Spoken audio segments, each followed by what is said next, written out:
эфире «Добрые люди», программа о тех, кто считает своим долгом и призванием сделать этот мир немного лучше.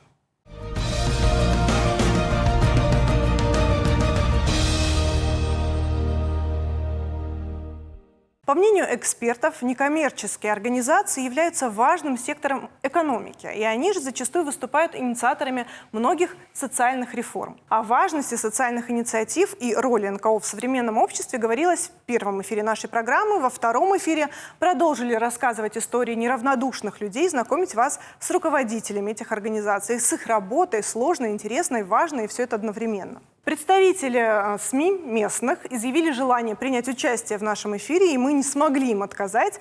И давайте представлю вам всех наших спикеров по порядку. Амурхан Кусов, руководитель фонда «Быть добру». Фатима Мейрамукаева, координатор проекта «Ирон Чинок». Жанна Борьева, руководитель организации «Альбус». Заур Цалагов, руководитель проекта «Гостеприимный Кавказ» и также автор проекта и одноименной организации «Родовые башни». Здравствуйте. Представители СМИ, спасибо вам, что пришли.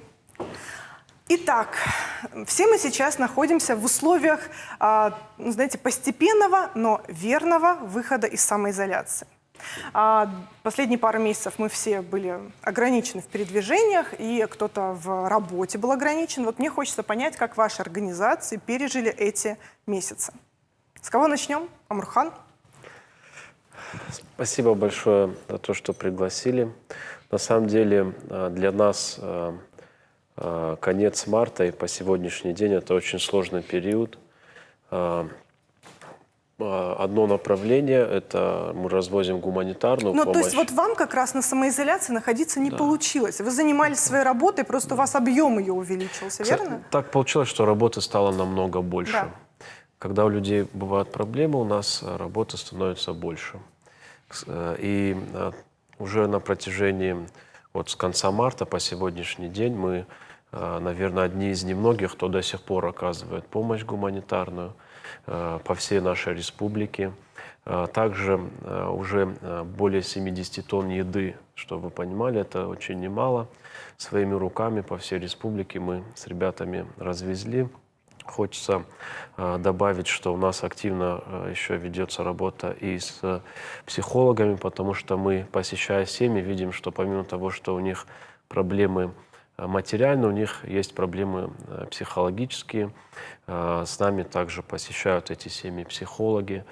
Навещая эти семьи, мы знакомимся с новыми историями, людьми, которые нуждаются в многофункциональных кроватях, колясках инвалидных, параподиумах, вертикализаторах и многом другом. Естественно, мы привозим им это тоже. Хочется сказать, что для нас другое направление тоже наше обычное, но, к сожалению, тоже стало проблемой. Это донорство крови и донорство костного мозга. Эти проекты мы не свернули. Наоборот, во время самоизоляции кровь, к сожалению, стало еще нужнее, потому что люди, многие не выходили из дома, не сдавали кровь. Мы проводили и проводим регулярно донорские акции. И хочется также сказать, что мы останавливаться не собираемся. К сожалению, говорят, что до 31-го, да, у нас режим самоизоляции, но проблемы будут и дальше, потому что так просто выйти с этого периода будет людям очень сложно. Многих просто уволили, и они не работают, и им нужно как-то помогать. И мы вот сейчас думаем о проектах сельскохозяйственных. Мы вот общаемся с нашими попечителями, чтобы мы в семьи привозили домашнюю скотину, то есть чтобы люди могли сами себя содержать и натуральное хозяйство вести. Да. И еще один очень актуальный проект. Мы сейчас о нем думаем и общаемся и с органами власти, и с местными муниципальными образованиями. Это очень много сел в деревнях простаивают. И просто там люди не живут. А есть земельные участки. И к нам очень часто обращаются люди, к сожалению, это не наша тема, мы не работали в этой сфере, но обращаются с просьбой найти им жилье. Естественно, мы взаимодействуем с социальным приютом, который не может вместить всех, и другие социальные учреждения не могут вместить всех. Но есть люди, которые живут на съемном жилье, и у них нет возможности оплачивать жилье. И мы сейчас рассматриваем такой проект, чтобы и главы поселений, и собственники домов, уже такие люди у нас есть, кстати. То есть те семьи, многодетные семьи, которых нет возможности дальше проживать в городе, на съемном жилье, возвращались в села.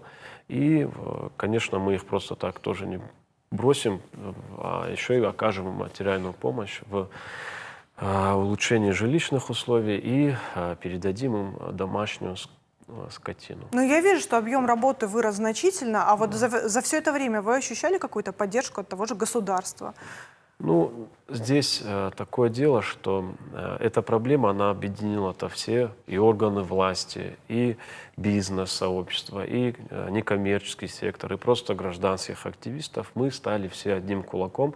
И на самом деле это хорошее время, это как лакмусовая бумажка, проверить на прочность и на активность общественного объединения, которые есть в нашей республике, и посмотреть, какие организации реально работают.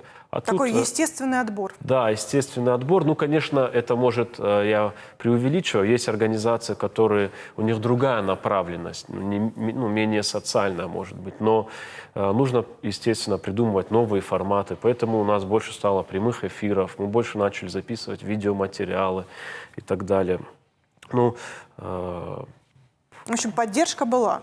поддержка была и есть, и будет. И президент нашей страны очень помог жителям нашего государства. Мы же всеми приезжаем, они тоже радуются выплатам, которые есть. Их же и не могло быть, но они есть, слава богу. Кстати, поддержка, вот вы сказали, президента страны, а грядет голосование по поправкам Конституции, и там вроде бы как статус НКО будет закреплен, и вы сможете рассчитывать на более ощутимую поддержку и даже на более значимую роль в государственной политике. Все верно? Ну, мое мнение, что на данный момент, к сожалению, сейчас не нам поддержка нужна, общественникам. Но это мое индивидуальное мнение, я лично так думаю, может, ошибаюсь. А наоборот, нужна помощь государству от общественников, потому что именно общественное объединение помогает государству быть правовым, обществу гражданским. Сейчас мы с вами видим, какое направление и уклон делают на общественные организации. Это же не просто так, потому что именно общественные организации, общественники, волонтеры свою работу выполняют, на мой взгляд, максимально ответственно, с душой, с любовью, и все это видят. Вот с душой это, наверное, ключевое то самое слово. Давайте перейдем к нашим прекрасным дамам. Как на вас отразился, опять же, этот период? Всем здравствуйте, спасибо за приглашение, я впервые в студии у вас. Учитывая, что интеллектуальные игры, здесь очень много возможностей и для проведения онлайн-игр, да, и для живого общения. Это такие форматы, очень популярные, давно достаточно в стране. Нам было, конечно, немножко легче, вот, чем, как рассказывает Амурхан, его вид деятельности немножко другой. Вот. И мы очень быстро переориентировались. Но у вас богатый опыт. Давайте вспомним, с какого года вы занимаетесь вот этими самыми интеллектуальными играми для молодежи, как я понимаю, да? Ну, страшно вслух произносить, но правда очень уже много. В 1998 году прошла первая игра во Дворце пионеров, а потом в 2001 мы стали самостоятельной общественной молодежной организацией. С тех пор являемся флагманом развития интеллектуальных игр в республике, не побоюсь этого. Ну а в период самоизоляции мы сделали замечательных два совершенно благотворительных проекта «Я и моя семья», в котором приняли участие больше 40 команд, и проект, посвященный 75-летию Победы, он был онлайн-проект, все было записано, мы один день только использовали на запись этого проекта, вот. Все это время сидели дома с помощью интернета. Подготовили великолепный совершенно пакет вопросов, очень много вопросов по победе в сражениях наших осетинских воинов. И получился достаточно такой серьезный проект, и в нем приняло участие больше 80 команд. Причем принимали участие как и представители Северной Осетии, так и далеко за пределами ее, и зарубежные страны. Это такой дистанционный формат, да? Да. А что вам понравилось больше? Я всегда буду говорить, что самое главное – это живое общение. Любой вопрос можно решить, если научиться пользоваться различными аргументами, знаниями, полученными в процессе обучения. И когда ты садишься за этот игровой стол со своей командой, ты чувствуешь общность и начинаешь спорить. И с помощью различных технологий вырабатываешь именно то зерно, к которому ты должен прийти в итоге к ответу. И я считаю, что ничего, никакие онлайн-игры, никакое онлайн-общение не заменит никогда простое человеческое общение. Люди должны научиться, в конце концов, разговаривать и приходить с помощью общения к истине. Хотя это философский вопрос, что такое истина. Это не отдельная возбраняется. тема. Да. Немного здесь пофилософствовать. И, естественно, все проекты, которые мы провели, хочу сразу сказать, пользуясь случаем, всегда нужно благодарить. Всегда. Да. И хочу сказать огромное спасибо руководству республики, интернет-провайдеру Global Alania и Снежной Королеве. Когда в каждый дом завозили эти коробки мороженого, ну, понятно, что самоизоляция, но представьте, люди выходят, это такое настроение, это такое удовольствие. То есть на кону стояло мороженое? Да, мороженое стояло, и стояли подарки от интернет-провайдера. Финансовую поддержку оказало, конечно, руководство республики. Огромное спасибо. То есть не дали тоже заскучать нет, своей молодежи? Ну, мне кажется, мы их просто вот немножко очень так активно попросили, да. И они пошли нам навстречу. Ну, мы неуемные. Вот в этом вся хорошая, наверное, эта проблема. А да? что в планах у вас?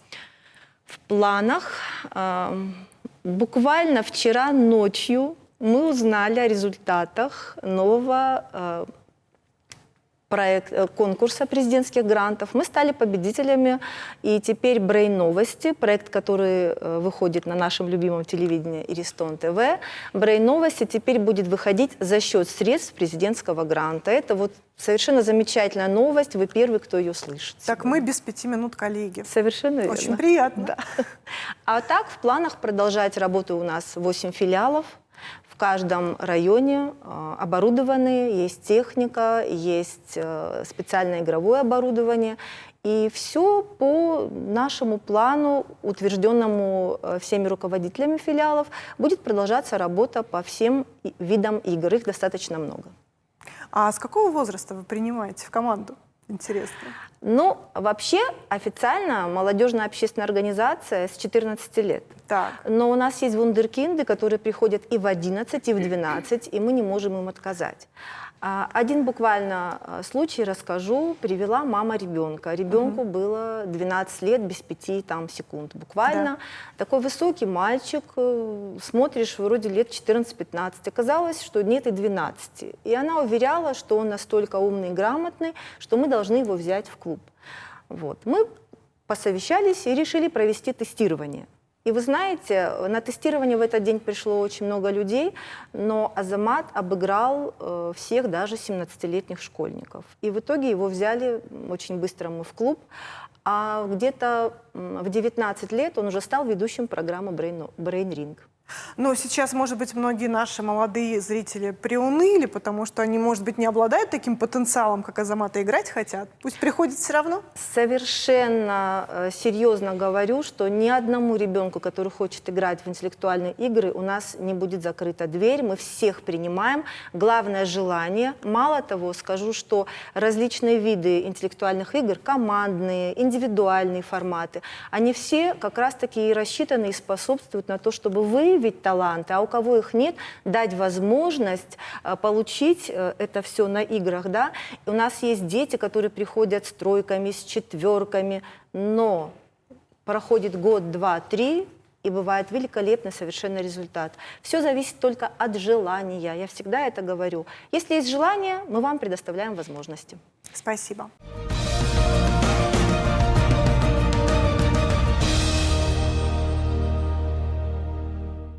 Раз уж мы заговорили о подрастающем поколении, давайте перейдем к более младшей возрастной группе. И вопрос у меня к Фатиме. Расскажите, пожалуйста, о проекте «Ирон Чинок». Ну, проект «Ирон Чинок», инициатором его разработки была ассоциация педагогов-психологов нашей республики. А проект реализовывался на базе нашего Института повышения квалификации работников образования. Надо сказать, что этот проект, в отличие от многих, я не умаляю ничьих достоинств, но Да. тем не менее востребованность этого проекта и его практическое назначение, нужно сказать, были очень высоки. Мы все понимаем, что недостаток методического сопровождения воспитательно-образовательного процесса в дошкольных учреждениях сказывается на знании воспитанников родного языка. Поэтому вот ценность этого проекта как раз-таки высока в этом плане. Автором, разработчиком проекта был и является Ахшар Габараев. Он сотрудник Владикавказского научного центра Российской академии наук. И вот та идея, которую он как бы долгое время, наверное, в себе вынашивал, да, она нашла вот воплощение в виде вот этого проекта.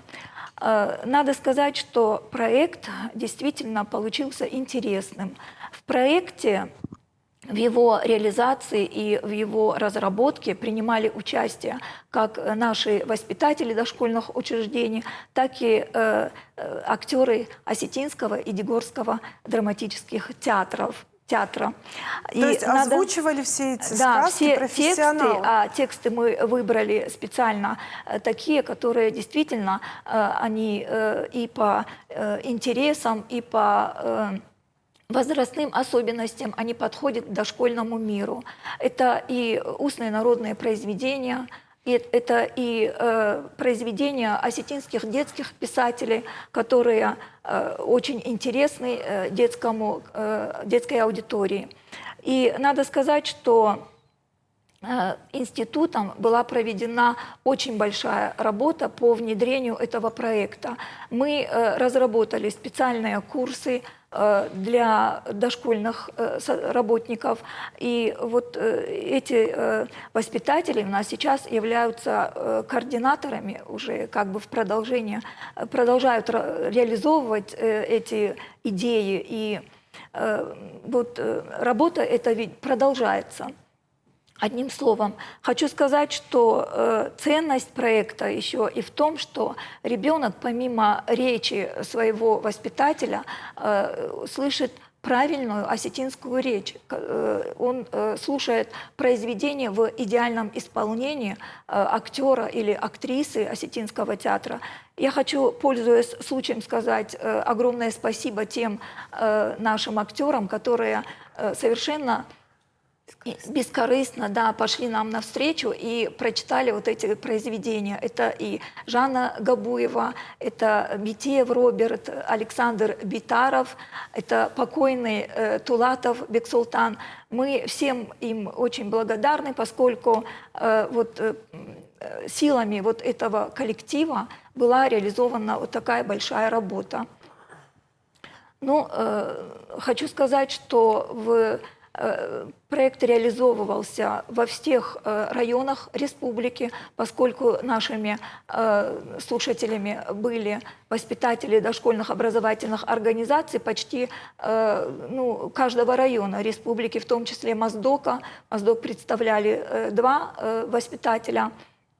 И на базе вот тех образовательных организаций, которые они представляли, были проведены серьезные вот такие встречи с другими педагогами, семинары, занятия специальные проводились.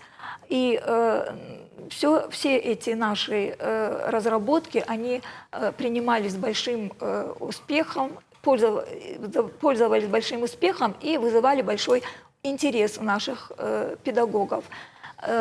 Хорошо то, что к реализации проекта были подключены родители. Дело в том, что аудиоматериалы, они, вы знаете, совершенно в доступе да, вот, и каждый из них может, каждый житель республики Ну, может давайте вот ими объясним, что воспользоваться. это не какая-то такая вещь, доступная только специалистам, да, вот, Нет, конечно, педагогам да. или воспитателям детских садов, а это именно общедоступное, то же самое приложение, которое можно загрузить к себе на телефон и читать те же самые тексты, и пользоваться приложение всеми «Ирон профитами. Чинок», он спокойно есть в обиходе, его можно слушать, пользоваться им. И хорошо еще то, что не только можно послушать, скажем, текст, да, но можно узнать, значит, значение многих слов, Так.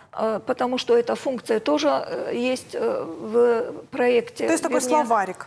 Да, в Ирон Чиноге. И любой пользователь, если он заинтересовался и не может до конца понять смысл выражения, он может воспользоваться этим случаем. Спасибо.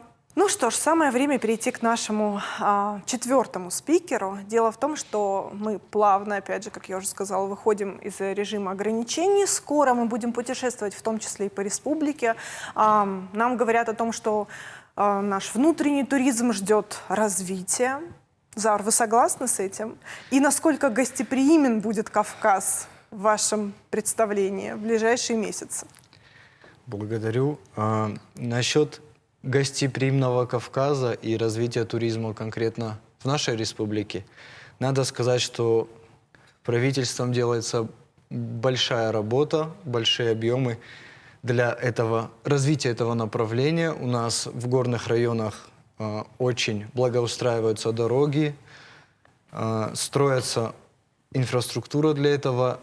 То, что запустился проект Мамисона, я думаю, все слышали, и очень многие на это надеются, даже сами жители горных селений, так как мы в рамках проекта, в рамках реализации нашей организации, мы часто выезжаем в разные высокогорные селения, общаемся с жителями, и даже в высокогорных селах, там кто-то готовит сыр, кто-то какие-то продукты сельскохозяйственные изготавливает, и каждый из жителей надеется на то, что реализация проекта «Мамисон» как-то скажется и на их жизни тоже. И думаю, что это правильно, потому что поток туристов, гостей в регион увеличивается с каждым годом, и мы это замечаем. А также наши объекты они посещают, и мы общаемся с ними. И то, что раньше они с боязнью ездили сюда, то, что раньше были какие-то стереотипы об опасности, об осторожности дополнительно, если выезжаешь на Кавказ, то эти мифы все больше и больше с каждым годом рассеиваются. Люди приезжают, уезжают отсюда довольные. Достаточно много людей, которые относятся к этому хорошо и с удовольствием этих гостей встречают у нас в горах, жители сами. И люди, уезжая, они с удовольствием делятся ведь этим. То, что называется сарафанное радио. И люди приезжают, приехав сегодня один с группой, с друзьями, завтра тот же человек приедет, может быть, с семьей, приедут их знакомые, друзья, родственники. И поток тем самым все больше и больше. Также много в медийной плоскости выходит насчет Осетии, насчет курортов, какие у нас есть на Кавказе. И поток увеличивается. Если говорить о проекте, который мы реализуем, это «Гостеприимный Кавказ», надо сказать, что пандемия коронавируса, конечно, очень неблагоприятно повлияла на нас, поскольку в рамках проекта мы должны были организовать большие молодежные, общественно-массовые мероприятия, в которых раскрывать культурные коды региона, Осетии, Алании, наших предков. Большие планы были на этот год. И мы переносили эти сроки организации этих мероприятий. Это должны были быть национальные праздники, где жители этих самых высокогорных селений реально показывают то, как они испокон веков привыкли, от старших узнали, как молоть муку из кукурузы, как это все на жерновах каменных делается. У нас танцоры должны были приезжать в костюмах, танцевать, национальные праздники воссоздаваться. И гости непременно, погружаясь в эту атмосферу, как гости региона, становились бы причастны, и это становилось бы им ближе. Так и для наших жителей. Многие в городах уже, наверное, и не знают, как это было раньше. И в той атмосфере, конечно, увидеть это все, это совсем другие ощущения вызывает. И поскольку из-за коронавируса мы не могли организовывать эти мероприятия уже достаточно большое количество времени переносилось то на месяц, то еще на сколько-то. Мы немного изменили формат нашего проекта и стали организовывать более маленькие мероприятия, но чаще. Разбили проект на несколько частей. У нас появился кинотеатр под звездами. Возможно, вы уже слышали о нем. Дело в том, что на природе, в горах, это ведь открытая местность, это не кинозалы, где все дышат одним воздухом и где опасность заражения большая Так. довольно. Там природа, там свежо, ветра дуют, открытые горы, звезды над вами. И по вечерам мы стали организовывать такие кинопоказы, размещали, это такие подушки специальные, мягкие, где можно уютно разместиться. И мы их размещали на дистанции 1,5 метра, как предписано. Мы тоже с медиками общались по этому поводу, как это сделать так, чтобы это было безопасно для наших гостей.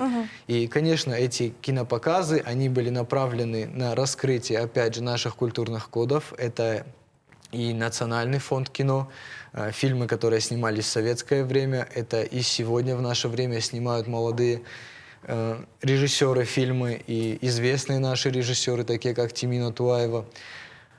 Также есть молодые ребята, активисты, которые современные фильмы или современные мультфильмы переводят на осетинский язык. И мы с ними тоже общались, пригласили их, они с удовольствием предоставили нам свои работы, и мы их там показываем. И очень много, честно говоря, мы сами не ожидали, что будет такой большой поток гостей, такое большое количество желающих. Но их становится все больше и больше, мы закупаем как можно больше подушек, больше мест для гостей, всех присутствующих приглашаю, будем рады. Если мы в рамках реализации наших проектов не можем помочь в этой ситуации здоровью этих людей, то мы хотя бы стараемся его оберегать в тех проектах, которые мы реализуем. И Создавать настроение, создавать наверное. настроение, что тоже немаловажно. Спасибо вам за это. Спасибо. Ну что же, мои коллеги, представители СМИ различных, есть ли у вас вопросы к нашим спикерам? Будьте добры, пожалуйста, представьтесь. Базаева Алина, газета «Слово». Зара, у меня к вам вопрос. Вот вы рассказали о кинотеатре. А можете еще поделиться планами в дальнейшем, что вы еще будете реализовывать в рамках вашего проекта? В рамках проекта также у нас кинотеатр — это часть этнолектория. Мы создали такую зону, где показывается картинка, выводится на башню, там все подготовлено для этого. И мы работаем с экспертами федеральными, которые должны были приезжать и в рамках проекта общаться с молодежью и чему-то их учить. Так как сейчас вот эта ситуация осложнилась, но благо Global Alliance нам помогли и провели интернет. У нас теперь есть Wi-Fi, и мы можем с экспертами федеральными с разных уголков России общаться и проводить прямые и конференции, и мастер-классы на большом расстоянии. Поэтому мы планируем проводить мероприятия с ограниченным количеством посетителей для того, чтобы эти эксперты также смогли провести вот эти лекции, то, что у нас было запланировано. Правда, теперь, если у нас по плану было одно мероприятие, которое сотни людей посещают, то теперь у нас это разделяется на 10 мероприятий. Нам усложнилось, работы тоже стало больше, но зато безопаснее. И, возможно, когда меньшее количество людей участвуют в этом, то до них больше доходит, и у эксперта больше возможностей пообщаться с каждым конкретным человеком. Также у нас есть проект, к которому мы приступили, это тоже проект «Гостеприимный Кавказ» должен был заложить основание этого проекта. Мы строим гостевой дом. И вот гости, которые к нам приезжали, каждый в рамках мастер-классов, они должны были вместе с нами изготавливать национальные орнаменты, вырезать по дереву, делать из глины. И вот ремесленники с ними должны были работать, историки должны были их просвещать. И вместе, шаг за шагом, работать над созданием этого гостевого дома, который уже заложен, и по сей день он делается. Довольно интересный проект. Каждый, кто к нам приезжает, может увидеть, как закладываются камни основания. Но надо сказать, что это тоже строится не с нуля. Это старинный каменный дом, который к сегодняшнему дню пришел в, скажем так, ненадлежащее состояние. Мы взяли его под свою опеку и работаем над его воссозданием. Спасибо. Валентина Мензаева, журнал «ИРАФ», литературный. Я бы хотела Фатиму спросить, в каком объеме, скажите, пожалуйста, представлена у вас литература на дегорском языке? Спасибо. В книгу вошли произведения устного народного творчества на дегорском диалекте осетинского языка. Включены произведения на детских авторов, которые пишут на дегорском для детей. И я думаю, что выбор пал именно на те произведения, которые подходят и по своим возрастным качествам, вот, особенностям, и по жанровой специфике. Они как раз-таки вот учитывались при выборе вот произведений. Угу. Вот эти вот. Спасибо. А нет ли у вас задачи сделать такой же проект для взрослых, желающих? Дело в том, что Ахшар Габараев, инициатор этого проекта, этот парень, я, кстати, хочу сказать огромное спасибо, вот, что у нас вот такая молодежь, которая владеющая цифровыми технологиями и считает себе долгом, для себя долгом вот, свои знания применить в данном направлении, во благо родного языка.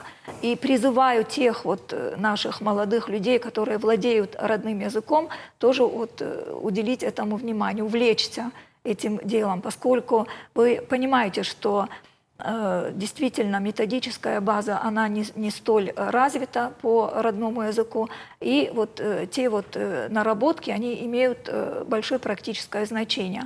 Что касается вот конкретно вот вашего вопроса, да, в планах работы, насколько мне известно, разработка следующего проекта. Этот проект тоже направлен на сохранение и развитие родного языка, и как раз-таки реализация его будет также проходить в учреждениях дошкольного образования.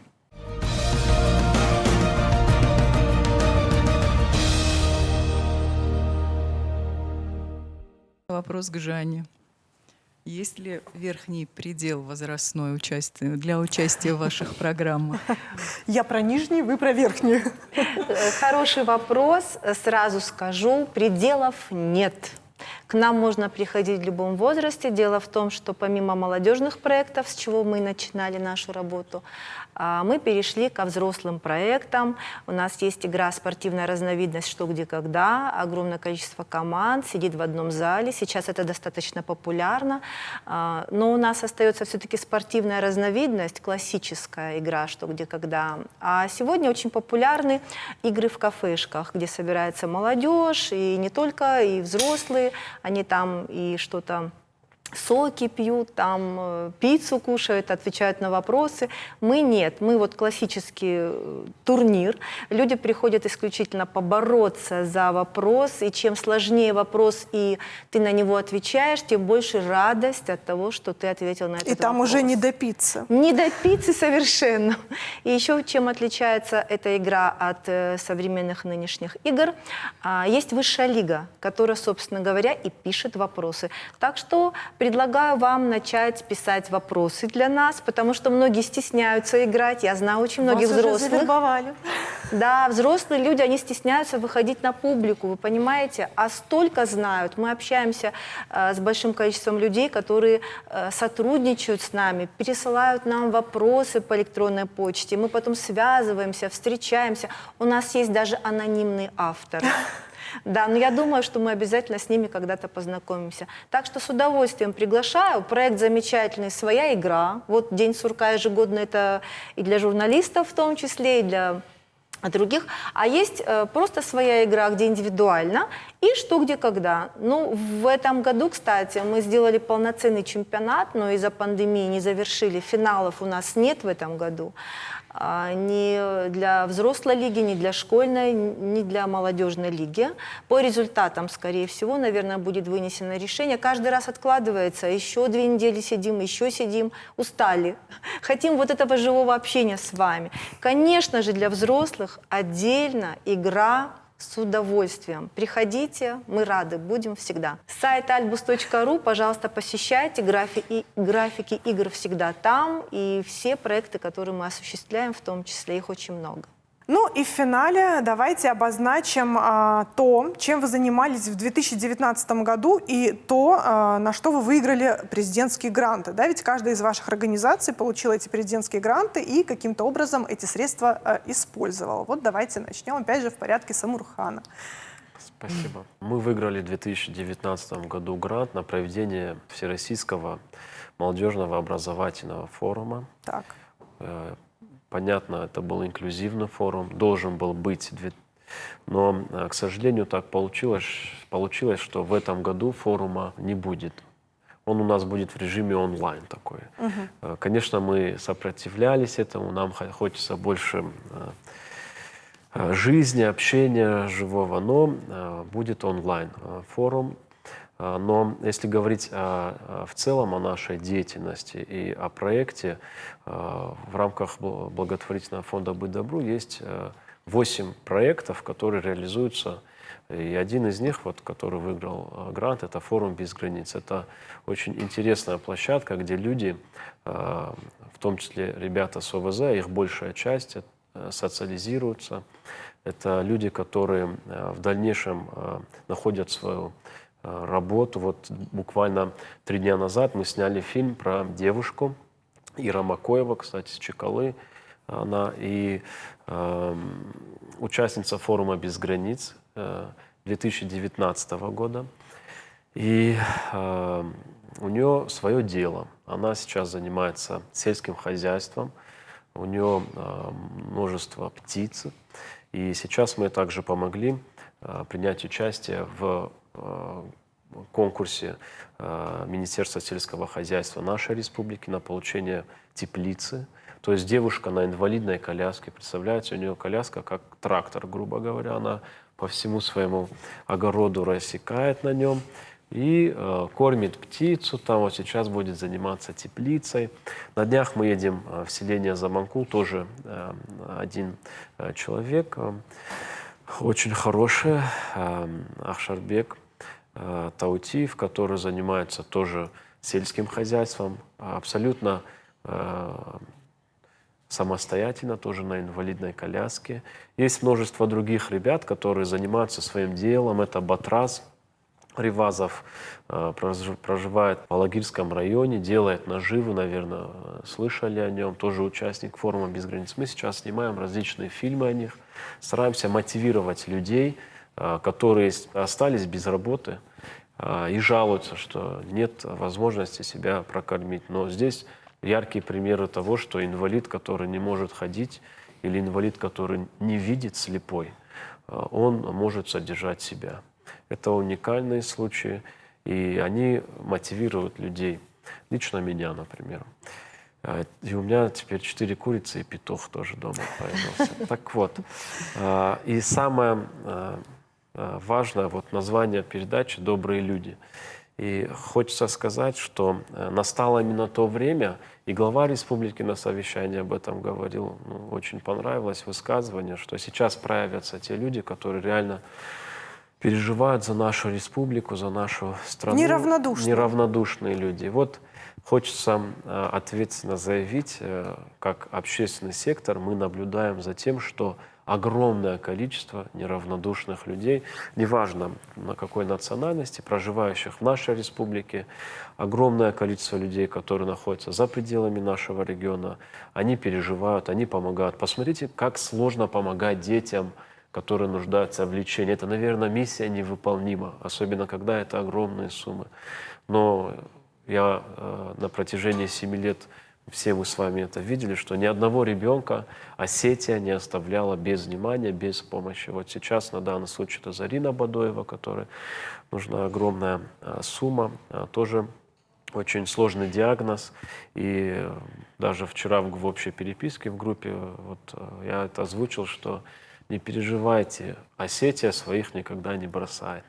Но здесь так получилось, и другой регион тоже очень активно, где они проживают, подключился. И хочется отметить, что добрые люди именно сейчас, вот не знаю, что будет дальше, но от них очень многое зависит, потому что мы посещаем бедные семьи и видим, насколько сложная ситуация, и видим, И как соседи помогают, это очень приятно. Даже соседи звонят нам за своих соседей.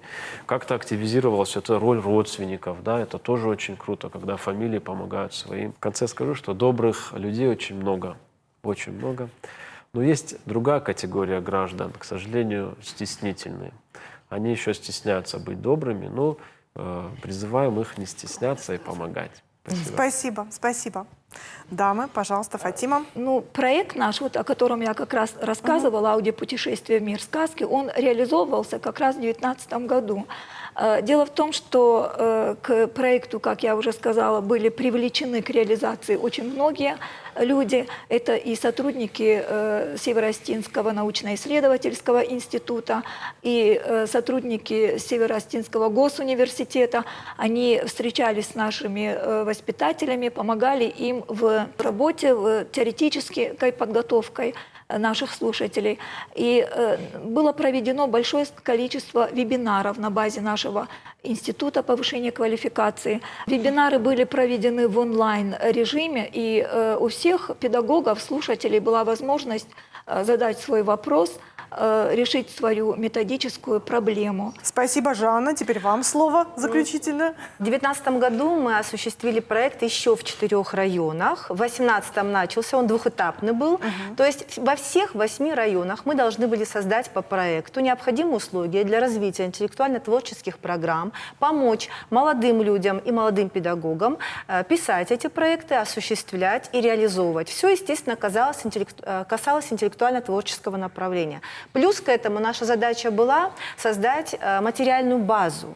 В каждый район поступило новое оборудование Brain Ring, для игры в Brain Ring, свою игру, а также компьютер, оргтехника, все, что необходимо для клуба. И издана была вот такая замечательная книга. Так. Интеллектуальная игра — это серьезно, заявляю абсолютно серьезно. На самом деле играть в интеллектуальные игры – это здорово. Мы научили за 20 лет играть в интеллектуальные игры очень много людей. Амурхан у нас, кстати, один из первых, кто играл в 26-й школе еще был, да, учеником. Почему я не удивлена? Очень много народа. Что я хочу сказать? Условия в селе должны создаваться по всем направлениям, не только в спорте, но и в духовном, нравственном, культурном развитии и, естественно, интеллектуальном. И мы не останавливаемся, перед собой ставим новые задачи. И прежде всего для нас не просто создать команду и выезжать с ней за пределы. Мы это делаем и выезжаем регулярно, и спасибо всем, кто помогает. Но наша задача, чтобы внутри нашей республики, в Северной Осетии, вот таких детей увидеть, показать с помощью телевизионных проектов, да, помочь им сориентироваться, помочь научиться общаться и читать правильную литературу. Вот такая у нас задача. Спасибо. Вот, собственно говоря, все. Заур. Действительно, образование – это основа основ, и это сказывается во всех видах деятельности. Про наш проект, наверное, я уже рассказал, про нашу деятельность, про реализацию в рамках фонда президентских грантов. Мы продолжаем работу с теми изменениями, которые внесла пандемия коронавируса. Мы проводим эти мероприятия, мы стали больше выезжать в отдельные муниципальные районы, больше работать точечно, и думаю, что... Не сворачивайте с означенного направления. Да. Спасибо. Спасибо всем большое. Сегодня получился, мне кажется, очень душевный разговор. На сегодня это все. Нам представится еще много встреч с добрыми людьми и их личными историями про то, как сделать этот мир чуточку лучше. И, как говорил великий Далай-лама, будьте добры, когда это возможно, а это возможно всегда.